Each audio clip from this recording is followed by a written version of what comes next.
Lord God, you called the Thessalonians to faith in the midst of pressure and uncertainty. As we begin this study, open our minds to understand your word and strengthen our hearts to trust you where faith is costly. Teach us to recognize what you have already done and to respond with faith, love, and hope. We ask this through Christ our Lord. Amen. Paul's first letter to the Thessalonians is the oldest Christian writing we possess. That matters. By the time this letter is written, there are already Christian communities, established patterns of preaching, shared forms of worship, and real suffering endured for the sake of Christ.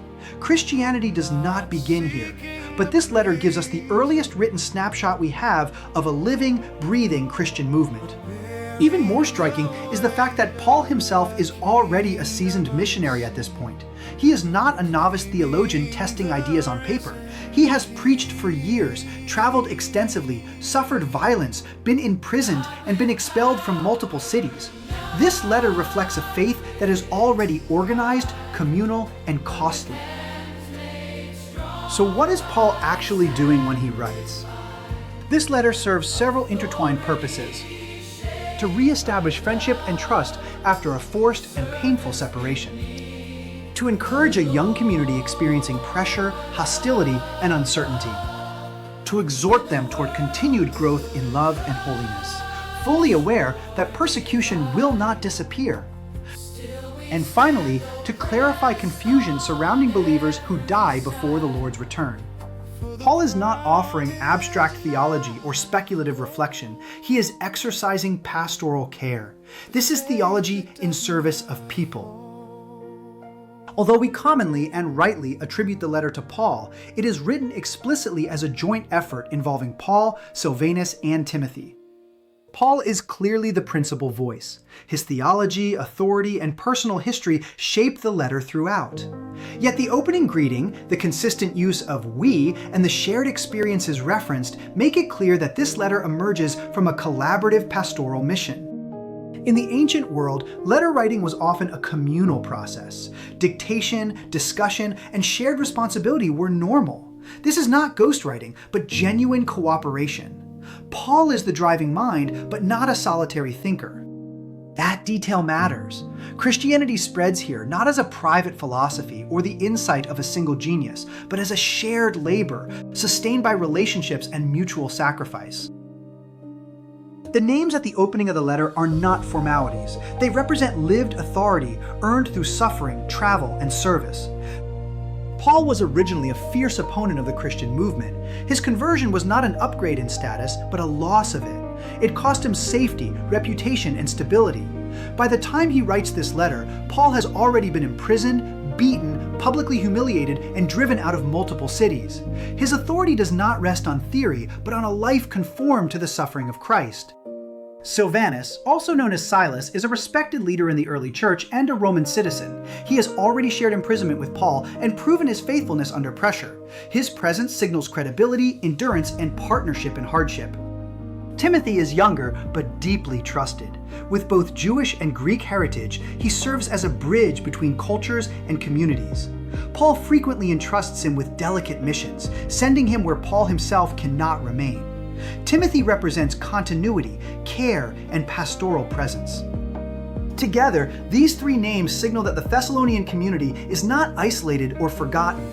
They are part of a wider network of relationships, shared memory, and shared suffering that binds the early church together. The letter is addressed to a community in Thessalonica, a major Roman city. Thessalonica was in Macedonia, located along the Via Egnatia, one of the most important roads in the Roman Empire. This road connected the eastern and western parts of the empire, making Thessalonica a center of trade, travel, and communication. Ideas spread quickly there. So did conflicts. Today, the city is known as Thessaloniki in northern Greece. Thessalonica was economically significant and culturally diverse. It was also strongly loyal to the Roman Empire. Its religious life was pluralistic, and public participation mattered more than private belief. Christianity disrupted this balance. To confess Jesus as Lord challenged the assumption that ultimate loyalty belonged to Caesar. As a result, Christianity became socially dangerous, even when it was nonviolent. The founding of this community is described in Acts of the Apostles, chapter 17. Paul preaches in Thessalonica. Some believe, others feel threatened, a mob forms, and Paul is forced to leave earlier than planned. He leaves behind a young community with strong conviction but limited instruction.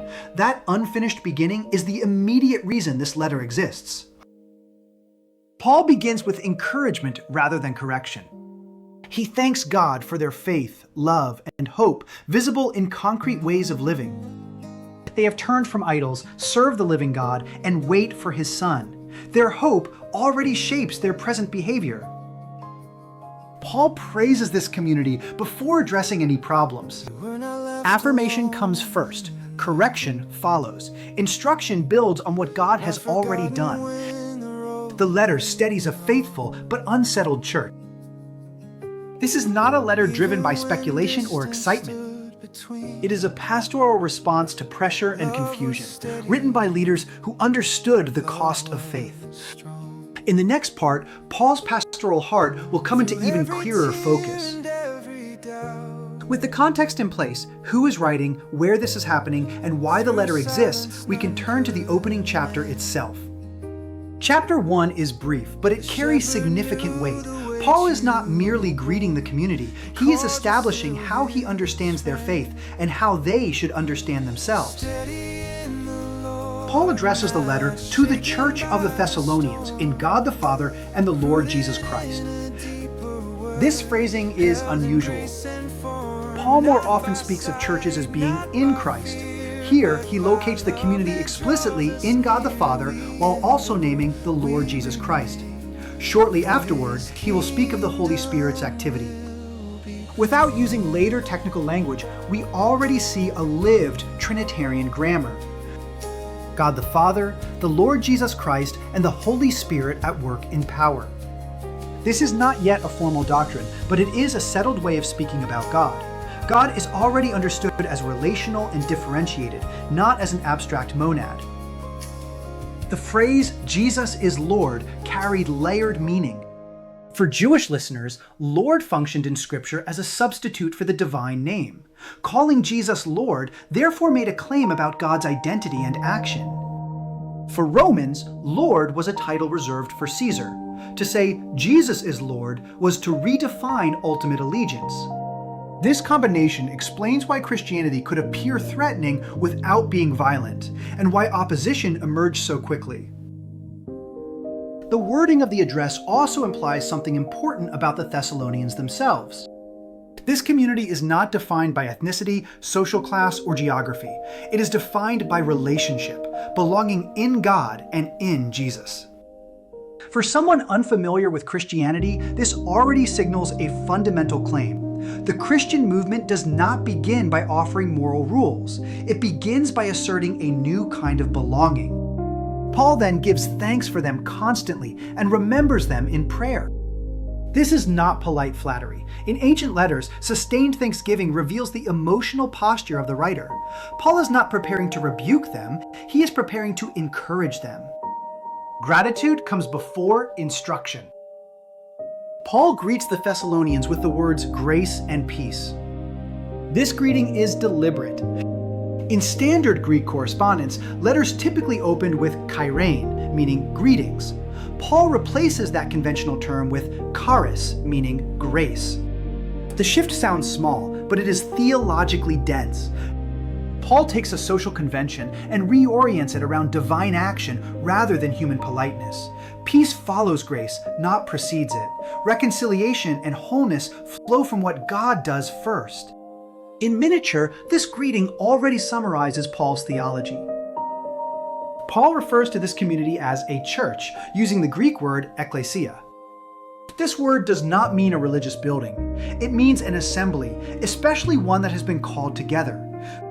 Christian identity from the beginning is not rooted in private belief alone. It is rooted in belonging. The church is a gathered people, summoned into a shared way of life under a new Lord. Paul says that he gives thanks to God unceasingly for the Thessalonians. This is not rhetorical exaggeration. For Paul, thanksgiving is not an occasional act. It is a fundamental orientation toward reality. Work, suffering, endurance, and even hardship become material for prayer. Christian existence itself becomes a kind of offering. In verse 3, Paul names faith, love, and hope. These are not emotions or passing attitudes. They are theological virtues, stable habits of life shaped by God's action. Paul immediately connects each one to something visible: a work of faith, a labor of love, an endurance of hope. The Greek word ergon refers to concrete action that produces real effects. Faith, for Paul, is never mere intellectual assent. It is trust that acts. It moves outward into the world and changes behavior. Although later debates often oppose faith and works, Paul himself makes no such separation. For him, faith is the source of action, not its rival. Works do not compete with faith, they express it. A faith that does nothing is not a different kind of faith. It is a faith that has not yet taken shape in life. This is precisely the point later made in the letter of James, which insists that faith by itself, if it has no works, is dead. James 2:17, compare 2:26. James is not correcting Paul, nor is Paul anticipating a debate with James. Both are operating within the same early Christian conviction. Living faith is recognizable because it acts. Where Paul emphasizes the source of action, faith given by God, James emphasizes its visibility. They are addressing different problems, but they are describing the same reality.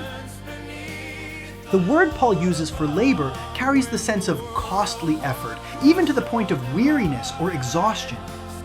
Love, in Paul's understanding, is not sentimental or effortless. It is not simply a feeling, but a sustained commitment to seek the good of another, even when that good comes at personal cost. To desire someone's good and to actively work toward it requires time, energy, patience, and often suffering. This kind of love does not avoid difficulty, it endures it. And precisely because it is costly, Paul treats it as real labor.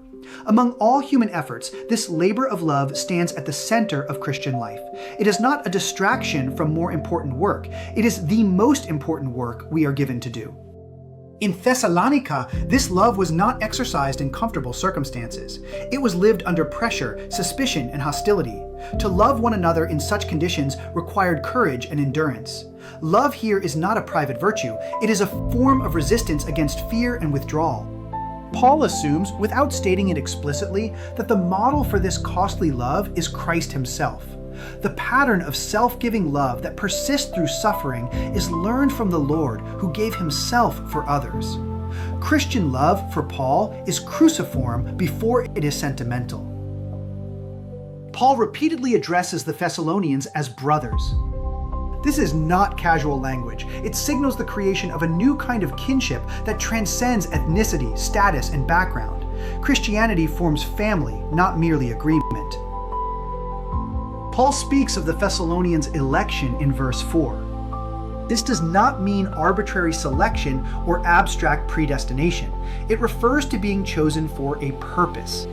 Paul recognizes election by its fruits. God's choice is made visible through transformation, endurance, and faithfulness, not through speculation. Election, however, is not a matter of worthiness. It is not the result of moral achievement or spiritual excellence. It is an act of God's will. This understanding stands in continuity with Old Testament patterns of election, where God chooses Israel not because of its strength or virtue, but because of his own purpose and promise. Paul's language here anticipates the fuller treatment he will later give in Romans, where divine election is grounded decisively in God's mercy rather than human merit. What can be recognized in the present is not why God chose, but what God's choosing produces. In this sense, Paul's understanding of election aligns naturally with James's insistence that genuine faith is shown in action. Election is not discerned by inward claims alone, but by a life that has been reshaped, especially a life able to endure suffering without abandoning love.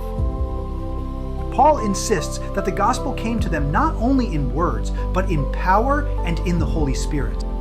Their response included imitation of Paul and the apostles, and that imitation took place through affliction, not comfort. Paul knows this pattern personally. He does not understand imitation as copying surface behavior.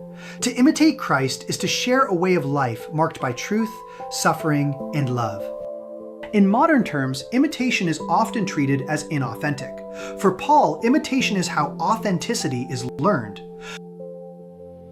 Paul notes that the Thessalonians became an example to other believers, not by setting out to be influential, but simply by remaining faithful where they were. Their faith became visible beyond their own city. Word spread not because they organized a campaign or cultivated a reputation, but because a changed way of life is difficult to hide. Christian witness, in Paul's understanding, spreads most effectively when it is unself-conscious. It is not driven by performance or self-display. It emerges naturally from a community shaped by trust in God, endurance under pressure, and love expressed in concrete ways. Love, in particular, becomes the greatest witness to faith. When a community continues to love under suspicion, hostility, or suffering, that love itself testifies that something real is at work. Faith made visible through love becomes its own proclamation. As Jesus himself says, it is by this love that others come to recognize who his disciples truly are. Paul refers to those who believe. The Greek verb pisteo does not mean agreement with ideas alone. It means placing trust, committing oneself, staking one's life on something being true. Believers are not people who merely accept doctrines. They are people who reorder their lives around a conviction. Paul describes the Thessalonians as turning from idols. This reveals that they are primarily Gentile converts rather than Jews. Paul contrasts idols with the living and true God, echoing biblical scenes in which God demonstrates his superiority over false gods, such as in Daniel and Joshua. This turning is not merely religious, it is social, economic, and cultural. Idolatry was woven into civic life, trade, and identity. Conversion therefore carried real consequences. Paul concludes the chapter by speaking of God's Son.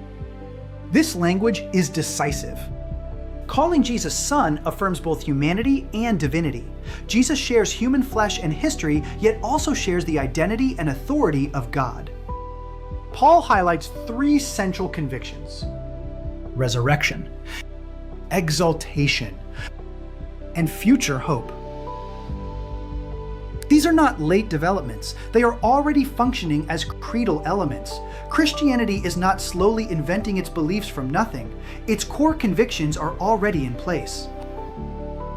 Chapter 1 establishes identity before instruction. The Thessalonians are not portrayed as perfect. They are portrayed as real. They received the gospel under pressure, turned away from former loyalties, and began to live differently. Everything that follows in the letter depends on this foundation. Paul does not begin with correction. He begins with recognition. Only after naming what God has already done does he move toward instruction and clarification.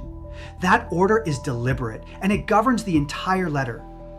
What follows in the letter will test this foundation. The hope that steadies the Thessalonians in chapter 1 will soon be pressed by deeper questions.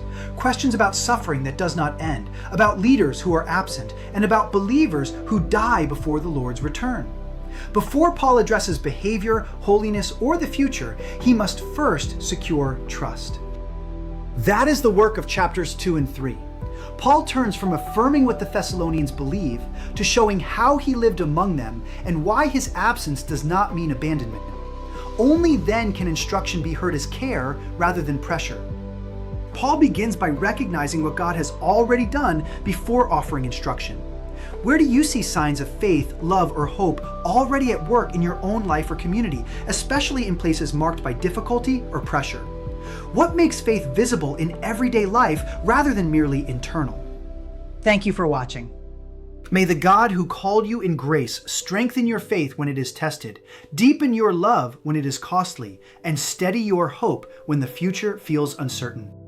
May he help you recognize his work already present in your life and give you courage to continue walking in it. And may Almighty God bless you, the Father and the Son and the Holy Spirit. Amen.